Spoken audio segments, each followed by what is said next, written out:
Class, welcome to our Artifact Museum kung saan nandito ang mga artifact ng pinakamahalagang mga bagay sa mundo. Go! Okay po, ma'am. Ay, wow. Saan ako pinapalagal? Samantalang ako, kahit kailan hindi ako pinakalagahan. Okay. I think, nagdadrama na naman siya, oh. Nasa drama class ba tayo? Diyos ko po, Diyos ko po. Paano sila ng atake? Bongga. Ay, te, wala naman akong sulan Ako, na. ang gaganda naman ng mga arts na to. Ano kaya ang buhay nila nun? Sana nabuhay ako ng mga time nila ano.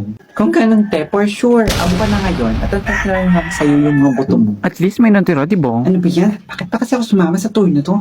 Kahit pumunta na lang ako sa Mega Mall para bumili ng mga makeup. Wala na naman ako ng stock. Ay te, bakit hindi mo naman tignan yung mga artifacts para mabalibang ka naman kahit konti? No way no, niluluma na yan at besides marami ka na sa bahay. Boring. Oh, sana all. Nako, ito ang pinakahihintay ko. Kailangan ko makuha to sa lahat ng kaya kong gawin. Yung pinakamahalagang artifact na kailangan ko makuha. Naku, hindi naman nilimin. Baka nag-retweet Class, huwag kayong maghiwalay-hiwalay ha. Mahirap yung hanapin. Stress pa ako. Okay, ma'am.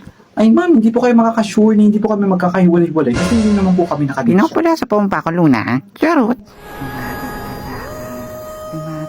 Wow, ang ganda naman nito. Akin na lang to.